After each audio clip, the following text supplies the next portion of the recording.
everybody. Happy October, the best month of the year. We are kicking off our October classics with our October 11, 2017 episode on the Green Children of Woolpit. Enjoy! Welcome to Stuff You Missed in History Class, a production of iHeartRadio.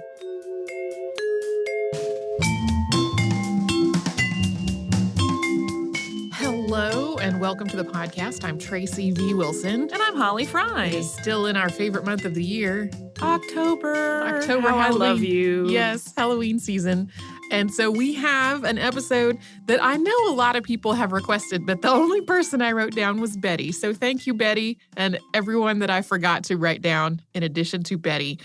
It is a topic that was written about in the 12th and 13th centuries as a factual thing that really happened. But some people today classify it more as folklore, and it is the Green Children of Woolpit, who made a really eerie appearance in Suffolk, England in the 12th century. We accidentally have a little theme of like odd happenings in England at the beginning of this Halloween season. We're kicking off with weird English stuff, apparently. Mm-hmm. And by today's standards, the village of Woolpit is quite small, with a population of only about 2,000 people. Traveling by car, it's a couple of hours northeast of London. That's about 36 miles or 58 kilometers east of Cambridge. And in the 12th century, the area was not exactly bustling, but it was more densely populated than much of rural England, and it was a thriving agricultural center. So according to the story, one day in Woolpit, two children, a boy and a girl, emerged from a series of pits that were used for trapping wolves. These wolf pits, and not the fabric of wool, are where Woolpit gets its name. It's named after wolf pits.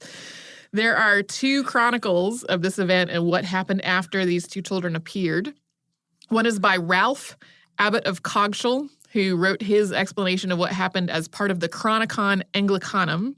And the other is by William of Newburgh in the Historia Rerum Anglicarum, or the History of English Affairs. And both men wrote these accounts in Latin.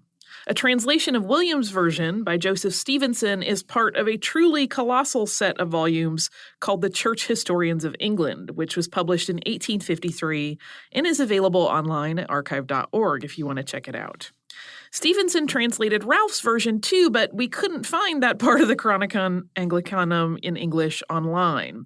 So instead of subjecting everyone to Ralph's Latin shoved through Google Translate, which is a hilarious activity if you ever want to get some comedy in your life, we're going to read Stevenson's translation of William's version. I did indeed shove Ralph's Latin version through Google Translate, and that was my amusement for a good chunk of afternoon.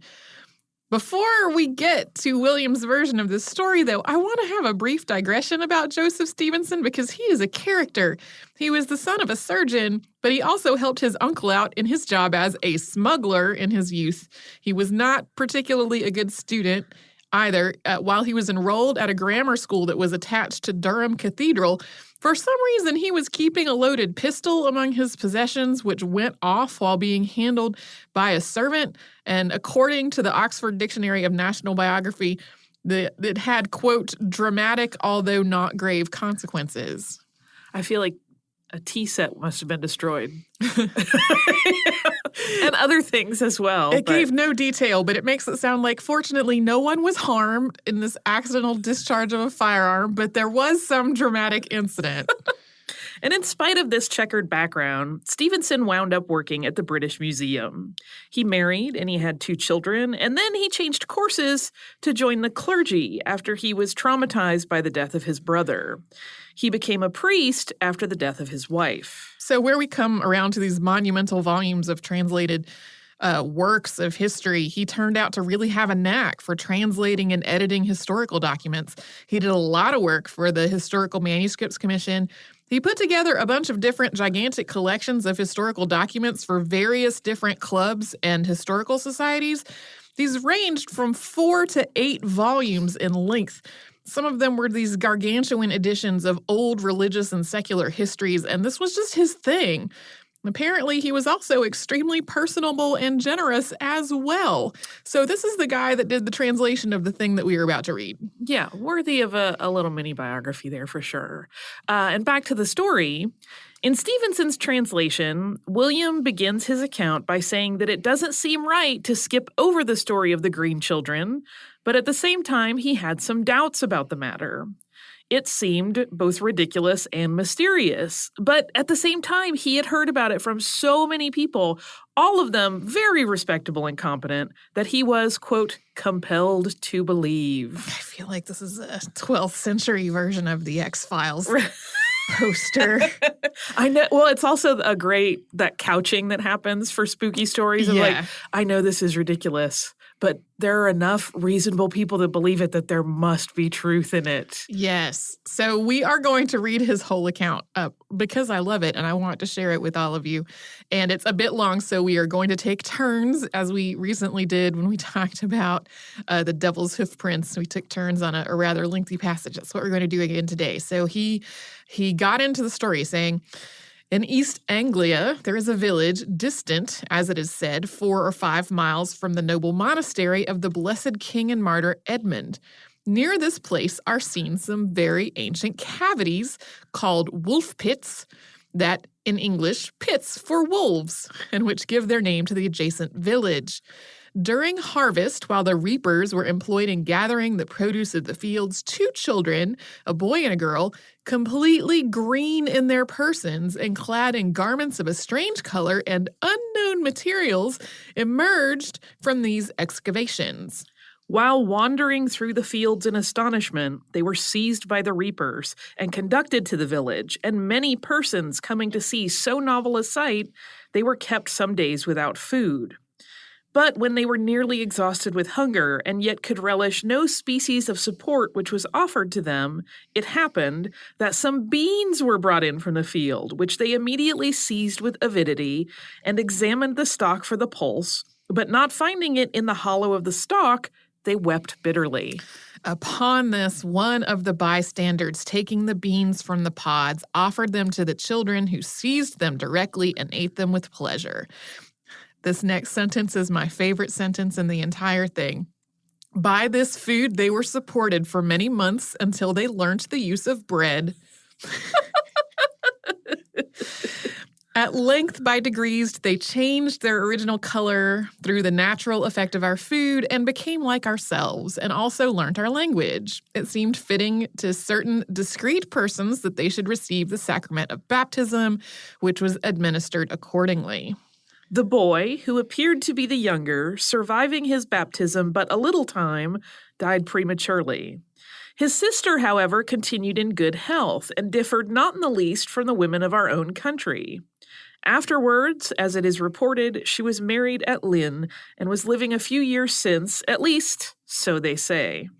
Moreover, after they had acquired our language, on being asked who and whence they were, they are said to have replied, "We are inhabitants of the land of St. Martin, who is regarded with peculiar veneration in the country which gave us birth." Being further asked where that land was and how they came thence hither, they answered, "We are ignorant of both these circumstances, and we only remember this, that on a certain day when we were feeding our father's flocks in the fields, we heard a great sound, such as we are now accustomed to hear at St. Edmund's, when the bells are chiming. And whilst listening to the sound in admiration, we became on a sudden, as it were, entranced, and found ourselves among you in the fields where you were reaping." Being questioned whether in that land they believed in Christ or whether the sun arose, they replied that the country was Christian and possessed churches. But, said they, quote, "The sun does not rise upon our countrymen. Our land is little cheered by its beams. We are contented with that twilight, which among you precedes the sunrise, or follows the sunset. Moreover, a certain luminous country is seen, not far distant from ours, and divided from it by a very considerable river. These, and many other matters too numerous to particularize, they are said to have recounted to curious inquirers. Let everyone say as he pleases, and reason on such matters according to his abilities. I feel no regret at having recorded an event so prodigious and miraculous." So that's the story. I know, obviously, they were asked a whole lot of other questions, but it tickles me that the ones that he was compelled to write down here were, do you believe in Christ? And also, does the sun exist there? Yeah, maybe they thought they were from another planet or realm. That's going to come up. Yeah. So they're from Saturn, clearly. Obviously. We're going to take a quick break before we get into some of the historical elements that relate to this story.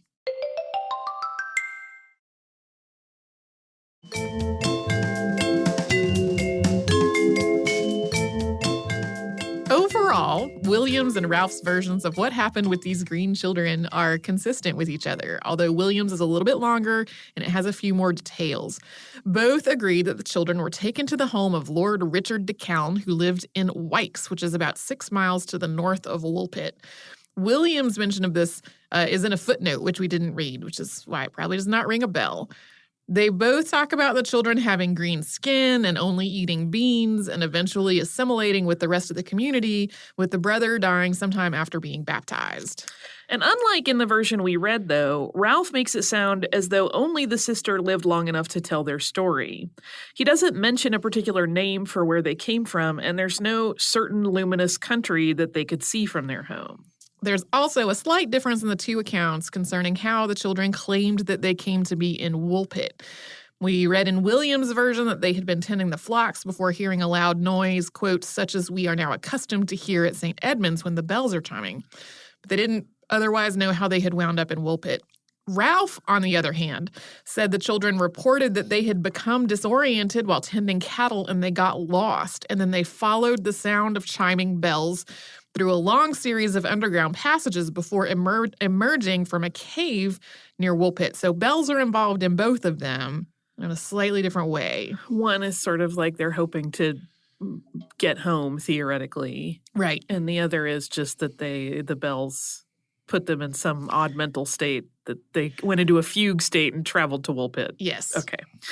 The two accounts do diverge in what happened to the surviving sister of the pair as well. So we read in William's account that she married a man living in Lynn, but Ralph says that she became a servant in Lord Richard de Calne's house and lived there for many years.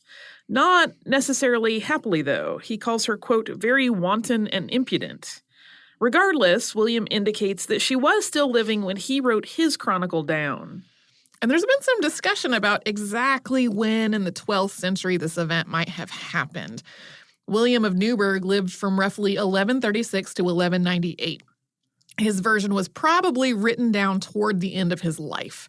Ralph's version made it into print after William's death sometime around 1220. So a lot of times we would think, okay, the later account is probably not quite as accurate, but even though Ralph's version was written down later, he actually lived a lot closer to Woolpit than William did. He said he had learned the story directly from Lord Richard de Calne himself, whereas William was hearing it all at least secondhand. And William notes that it was at harvest time during the reign of King Stephen, which was from 1135 to 1154. Ralph, on the other hand, says that it took place during the reign of his successor, Henry II, which was from 1154 to 1189. Author and archaeologist Brian Houghton points out that there's no mention of the children in the Anglo-Saxon Chronicle, which documents English history up until Stephen's death and includes a number of other odd and wondrous stories. It's certainly possible that the Green Children aren't in the Anglo-Saxon Chronicle because its authors didn't know about it or just didn't think it needed to be included. But if it's not included because it hadn't happened yet, that would put the time frame into Henry II's reign rather than Stephen's. And regarding William's notation of it being harvest time, the beans that they were eating would have been broad beans, which are more commonly known as fava beans in the United States. Those were picked around July and August, so that's the approximate time of year. And there is a lot to suggest that something really did happen.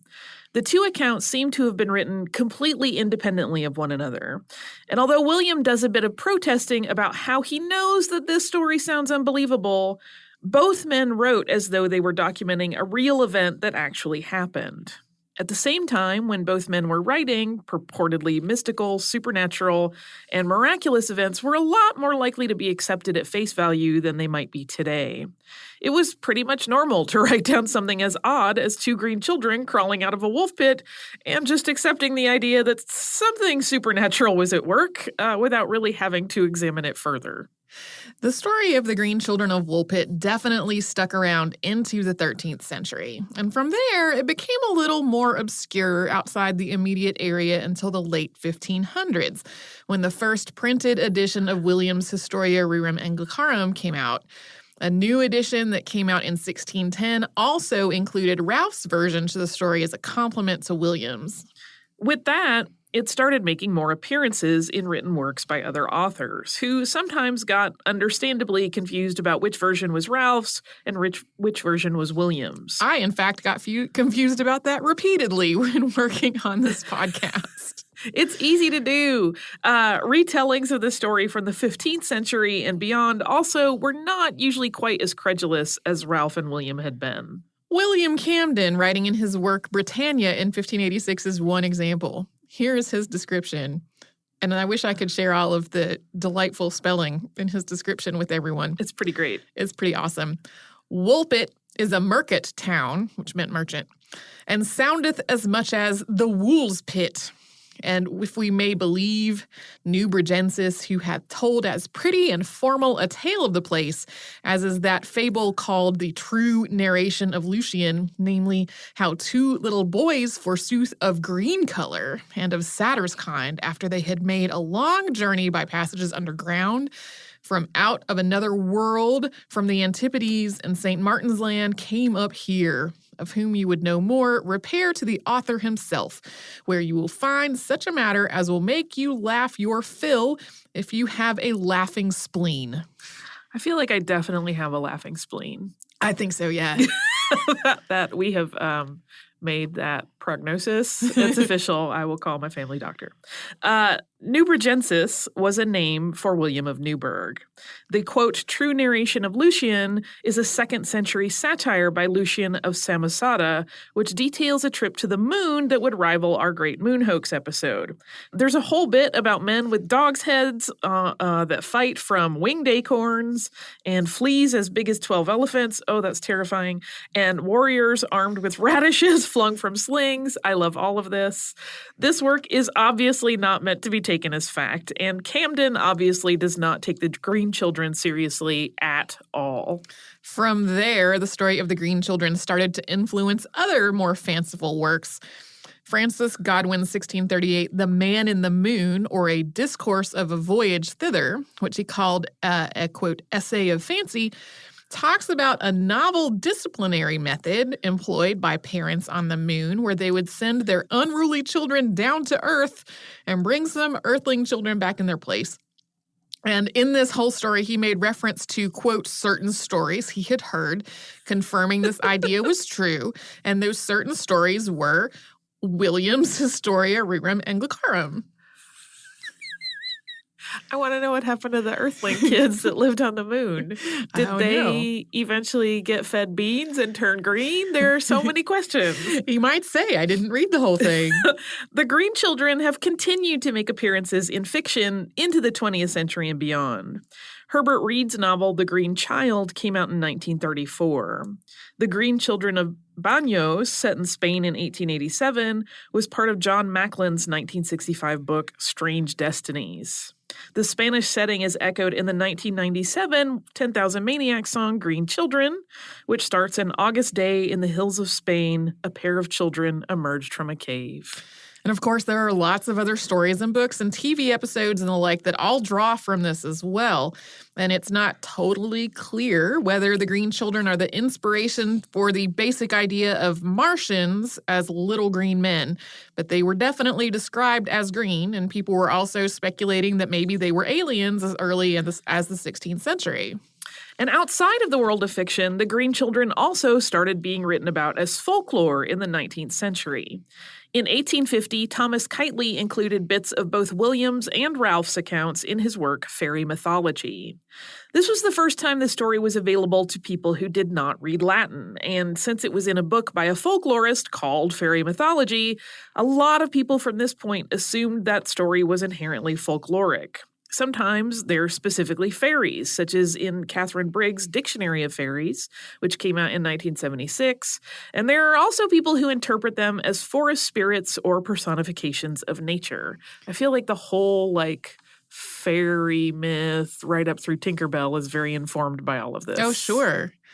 About the same time as Keightley was documenting the story as folklore, the Green Children were also becoming more widely known to the general public.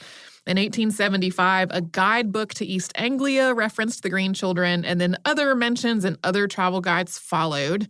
As you know, interesting points of interest and interesting tidbits about the place that you're visiting. A sign at Woolpit honoring the story was erected in 1977 as part of Queen Elizabeth's Silver Jubilee. And today, the story is, there on the Village of Woolpit's webpage. And of course, there are also a lot of rational or not so rational explanations for what was really going on here. And we're going to dive into those possibilities after we first pause for a little sponsor break.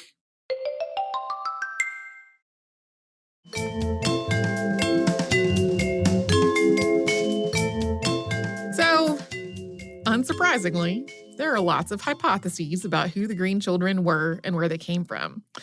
One connects them to the Babes in the Wood, which was first written down as a ballad in 1595. And the basic story of the Babes in the Wood is that a very greedy uncle was guardian to two young children, and he was hoping to steal their fortune, so he hired some men to take them into the woods and murder them. As so often happens in these kinds of stories, the men he hired didn't have the heart to do it and abandoned them instead. So in the story, they eventually starved. This folk tale is typically set in Wayland Wood, which is about 30 miles or 48 kilometers away from Woolpit.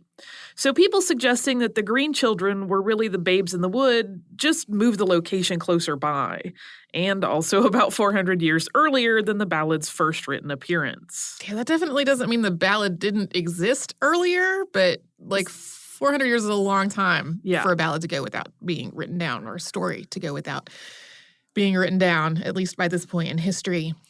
So, compounding the kind of far-fetchedness of this explanation is the go-to rationale for why they were green, which is chlorosis, otherwise known as green sickness. Now, while there are rare forms of anemia that can cause a person to have a kind of greenish pallor, along with the idea that people who are really nauseated are described as looking green sometimes, green sickness is not that.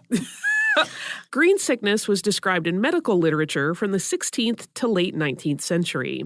It was diagnosed almost exclusively in young women, and it was also called the Virgin's disease.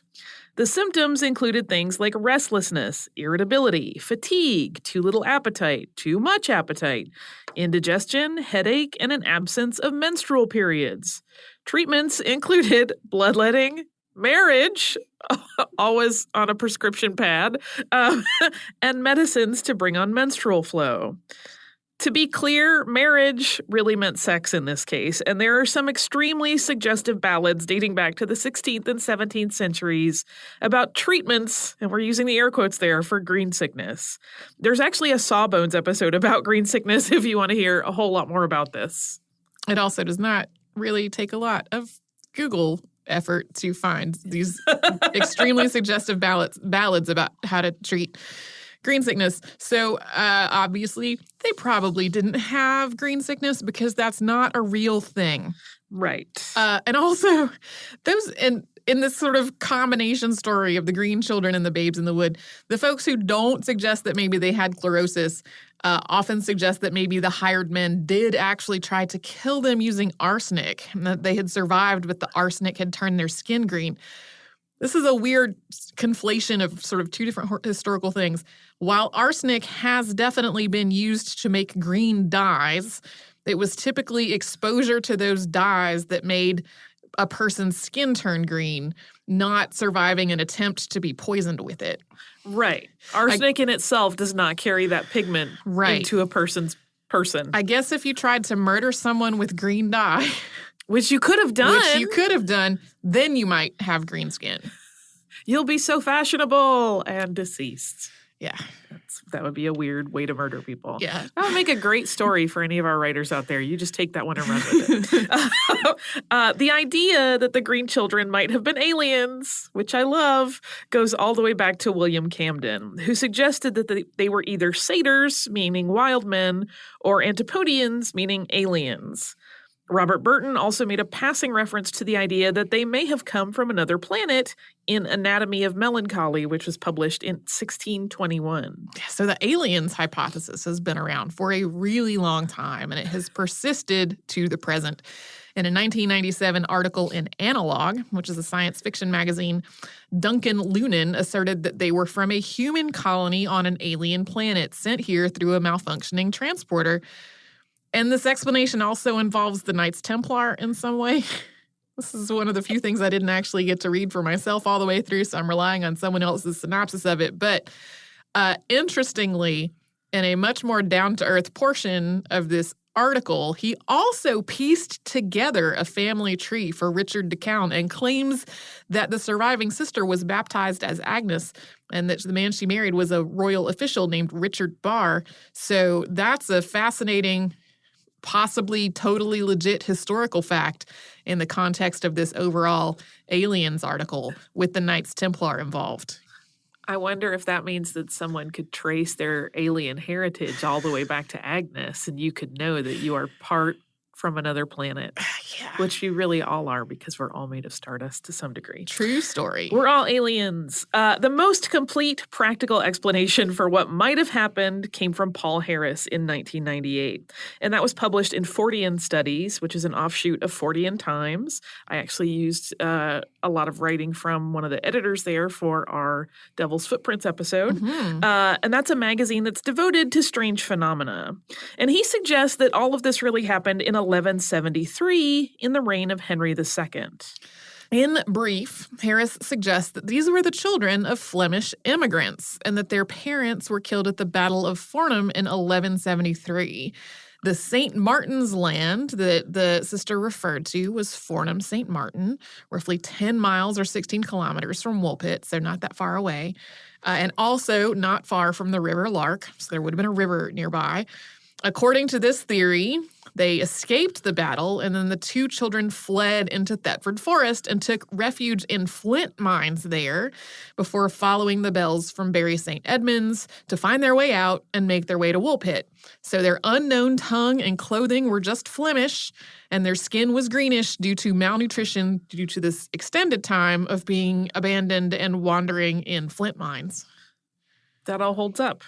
It all sounds like it fits so very well, but of course there are a few problems. One, the Flemish people killed at Fornham were mercenaries hired to fight with English rebels against Henry II's forces. Mercenaries, generally as a rule, did not bring their children with them into battle. Two, it seems unlikely that no one around Woolpit spoke Flemish or some other version of Dutch, at least enough to spot it as a known language rather than some unrecognizable tongue. Three, the River Lark isn't really that big, and even to a child's eye, it's probably not, quote, a very considerable river, so that descriptor does not really hold up. And four, this Fornham to Thetford to Bury St. Edmunds to Woolpit trek really goes way out of the way. It's actually a total of about 30 miles or 52 kilometers, the first leg of it going in nearly the direct opposite direction from Woolpit. Thetford is also way too far away from Bury St. Edmunds to hear the bells from there. Also on a lot more just immediate non-synchronization in the descriptions.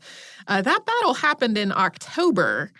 So unless those two kids wandered for months and months and months before arriving in Woolpit, like there would not have been any fresh beans to harvest and feed to them. Right, because you'll remember that was what, June, July? I think July, August was when those were generally harvested. That's 9-ish months, 9 to 10 months. Including winter. Right, with two tiny children. Yeah, so... malnourished tiny children. Yeah, so It's a mystery.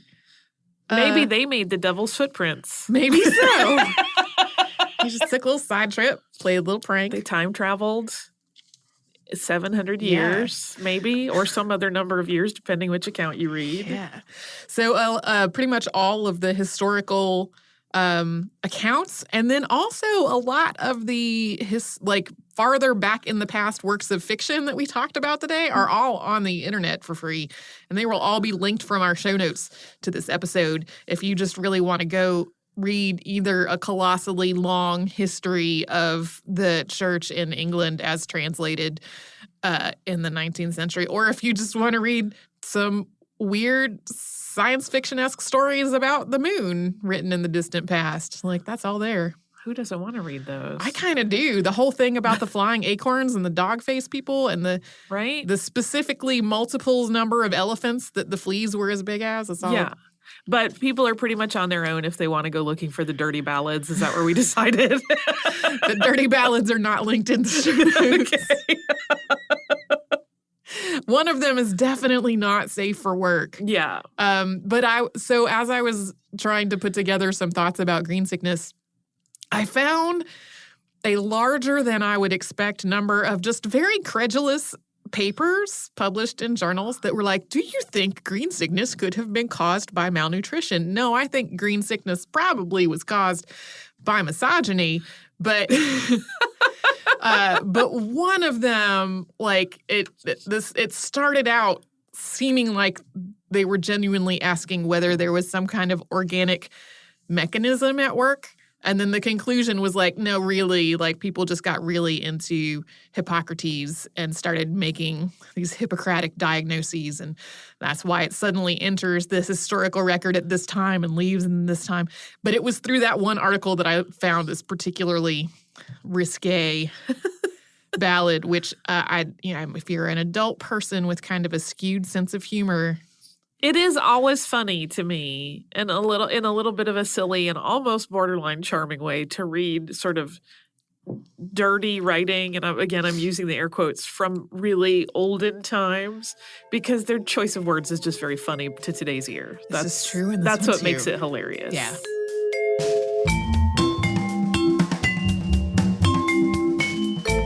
Thanks so much for joining us on this Saturday. Since this episode is out of the archive, if you heard an email address or a Facebook URL or something similar over the course of the show, that could be obsolete now. Our current email address is historypodcast@iHeartRadio.com. Our old How Stuff Works email address no longer works.